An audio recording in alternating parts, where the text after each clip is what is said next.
Now, today's Ask the Girls is in Swahili. Nani kwambi, Thank God. hey, I don't want to accuse anyone. Sasa kusema huyu ni mluya, lakini the person in distress happens to be a man, and he has asked us to do this, or that he has asked his question in Swahili, so obviously I'm gonna comply. And he says, inafaa, kweli inafaa mama ya bibi kulala kwa msichana wake.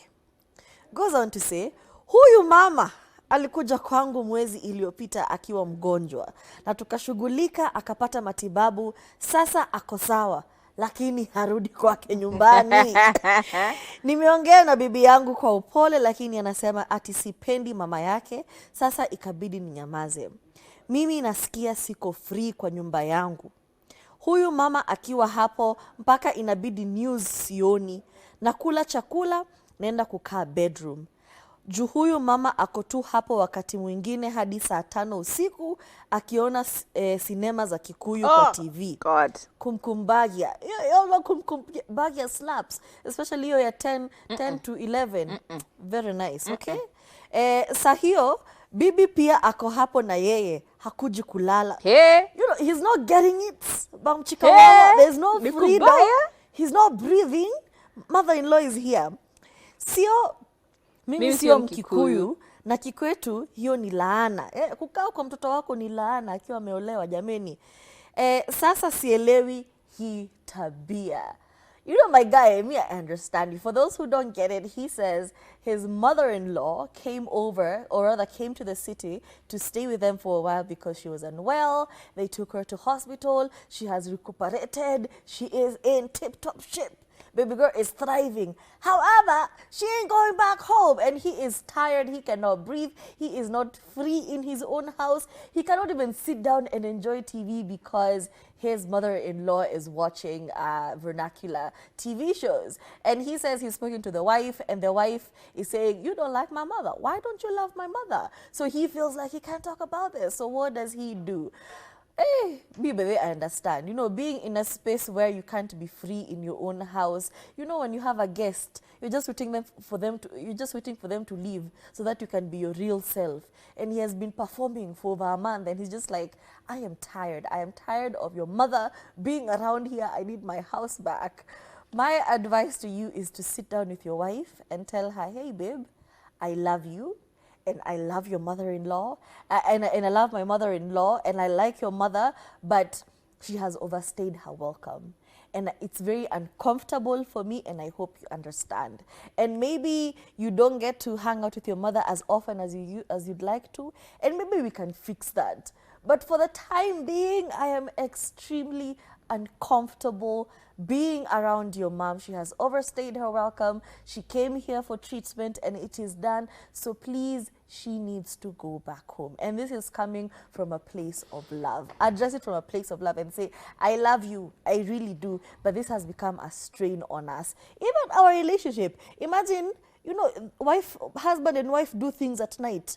You can't do this when you know your mother-in-law is in earshot. Just say, I feel very affected by the presence of your mother here. You know, she has her own house. Nothing is stopping her from going back home, but she cannot stay here at the expense of our marriage. It is me and you against the world, not you and your mother against me. That's not the dynamic of our household. Yeah, so, but either way, I feel you, my guy. Oh, that's difficult. It is quite a difficult conversation to broach, and this is the exact formula you will use, okay? Are you ready? Umechukua karatasi na nini? Haya. Choose the right setting. Yani umake sure relax in your wote. Uko hapo abujubuju. Halafu uanzie by saying, I really appreciate how your mom helps us while she has been here. It's been great having her in the house. But then, now you start putting the honesty in by saying, lately, I've been feeling like we'd use a bit more space. You know, we need to return to our usual routine. I miss just having fun with you and having time with us, okay? Then suggest a plan. Uanzie na, what do you think about discussing with your mom for a plan for when she might head back home? Maybe we could help her with the transition. And then finally, be very sensitive in what she's saying. And when she gives you the response, umwambie, I just want to make sure that we're both very comfortable with whatever we decide.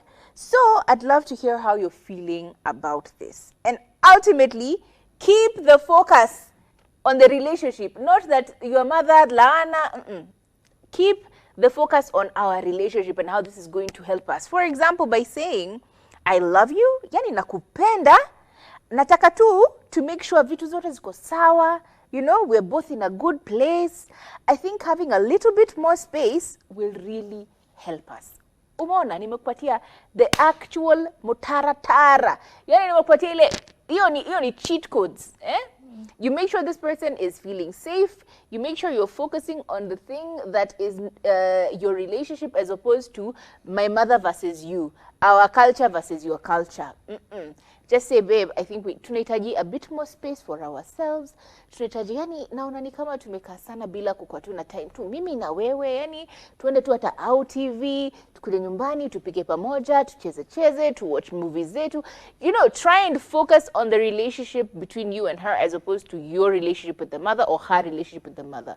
Because the moment you start to bring that up in that way that is like, oh no, your mother, what if my mother came? What would you, would you allow for my, It will cause a lot of collision. Don't make this about the parents. This is about your relationship. So focus on that.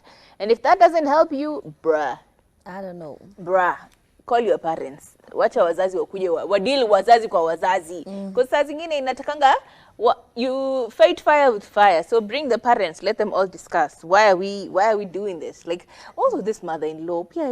I feel like if you have a very sane conversation with your wife, you should be okay. It doesn't work out or she's very stubborn about it. Call your Just parents. sit down with your mother-in-law and say, hey, we've really loved having you here, but you know, like, are you going back? Can we get a little bit of space? Yeah. Na hiyo ikikwama, ita wazazi, ita njurin cheke, ita all the clan elders. Like, no, you are not relenting until this mother is out of your house. Because honestly, it feels very invasive. Yeah. It's different when they come visit for like a week, 2 weeks. But like, this is somebody who came for medical treatment and then has decided, mi sirudi ushago. Mi maisha ushago, siwezani. Huku ndio nimefika. And also please make sure with the mother you maybe introduce that cultural aspect, because parents respect culture. So just tell them, in our culture it's actually not okay for the mother-in-law to be here, and I'm just trying to comply to our culture. That will get right in the gut. Okay, we hope you find help.